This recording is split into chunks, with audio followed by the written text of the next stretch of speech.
Plus petit, plus silencieux, on va parler du DJI Mini 4 Pro de chez DJI. J'espère que vous allez bien, j'espère que vous êtes en forme. C'est un drone, oui vous l'avez compris, dans cette vidéo on va parler de drone. Ça fait un petit moment qu'on n'a pas parlé de drone et il y a une nouvelle sortie qui vient d'arriver.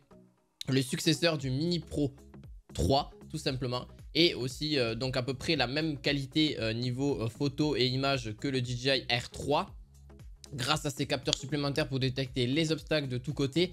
Bien évidemment, vous allez pouvoir vous en servir à une certaine hauteur pour pouvoir filmer ce que vous souhaitez. Alors, bien évidemment, il y a des règles à respecter à ce niveau-là. Parce que oui, aujourd'hui, on ne peut pas filmer partout avec un drone. Mais c'est quand même mieux, en tout cas en France, par rapport à justement ce DJI Mini 4 Pro. J'en reviendrai un petit peu là-dessus sur la réglementation. Mais je ne suis pas un expert, donc renseignez-vous bien. Alors, ce DJI propose justement la mise à jour qui est une grosse mise à jour parce que vous allez voir que celui-ci ne fait que 249 grammes. Donc pour le pilotage pour tous, il est facile, il est petit et facilement transportable. On reparlera un petit peu des images au niveau de la qualité. On reparlera aussi de l'autonomie, les photos, vidéos, etc. On va en reparler un petit peu tout ça après. Alors il est vraiment plus pour le grand public grâce à sa certification CO, ce qui n'est pas possible avec les drones Air ou Mavic. Si le bruit de fonctionnement vous importe, mais sachez que les Mini ont une signature beaucoup plus discrète que celle que je vous ai dit juste avant. Et on a d'ailleurs, sans effrayer les animaux ni les personnes quoi que ce soit qui ne seront pas habitués à avoir ce type de drone finalement, mais il est tout petit. Donc c'est parfait si vous souhaitez avoir un bon plan de vue finalement de là où vous êtes, dans l'endroit où vous êtes, si vous avez bien évidemment le droit de filmer. Alors, la fait de sa légèreté, et bien s'il y a du vent c'est un petit peu compliqué, donc faites vraiment attention à ça si vous êtes en bordure de mer ou si vous êtes justement dans les hautes montagnes etc avec beaucoup de vent. Mais si vous êtes dans une journée où il n'y a vraiment pas de vent, il n'y a rien du tout, c'est parfait pour justement mettre en place ce drone. Donc c'est le point négatif qu'on pourra lui donner, c'est vraiment qu'il est léger. Du coup il faut faire attention au niveau du vent pour pas forcément le cracher comme on peut dire, parce que s'il est au-dessus d'un lac ou au-dessus d'une rivière, vous avez compris, vous n'allez plus vraiment trop le retrouver. Donc faites vraiment attention là où vous filmez, c'est vraiment hyper important, et surtout de la qualité du vent qu'il peut y avoir.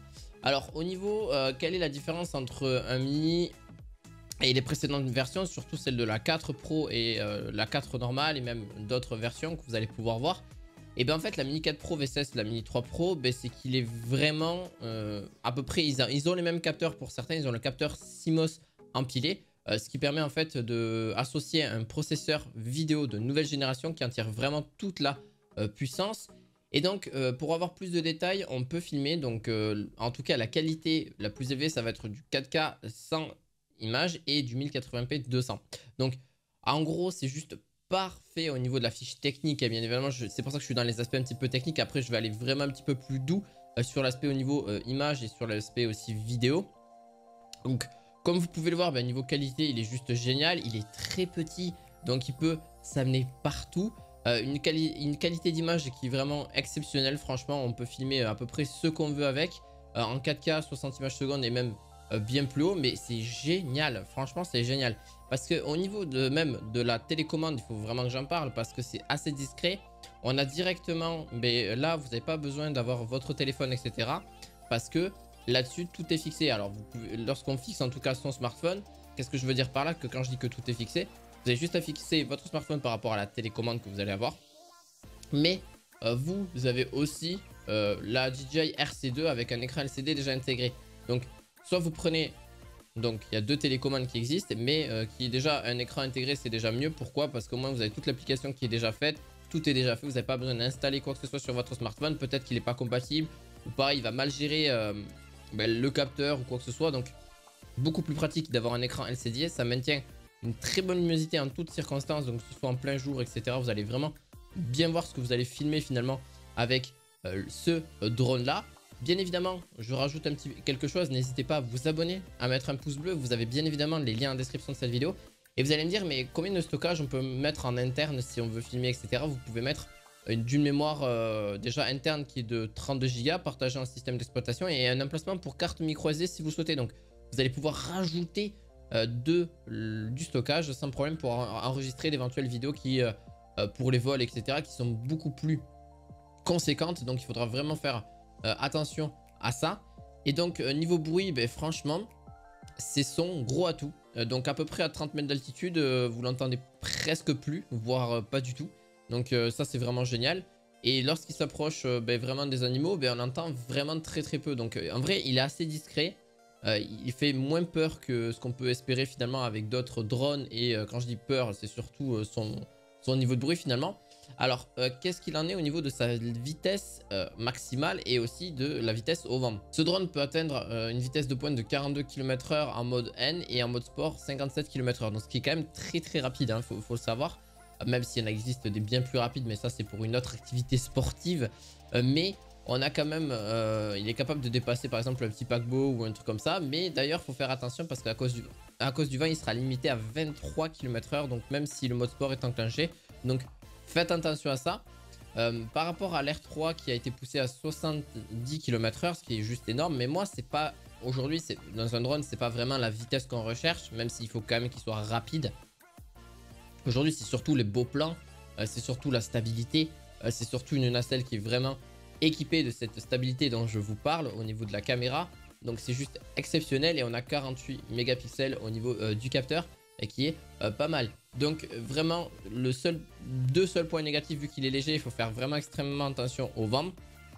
Par rapport aussi à son autonomie, ben, plus il y aura de vent, plus ça va forcément forcer sur drone, ce qui fait que ça peut diminuer la batterie. Donc faites vraiment attention à ça parce qu'en contrepartie, certes il fait 249 grammes, ce qui oblige les batteries à être vraiment très limitées, même au niveau du temps. Donc par exemple, faut savoir que sa plus grosse autonomie, d'après les tests que j'ai pu voir, eh bien, ça va être 11 minutes avec 45 minutes de vol si tout dépend en fait de l'utilisation, etc. Donc ça peut vraiment avoir une grosse différence.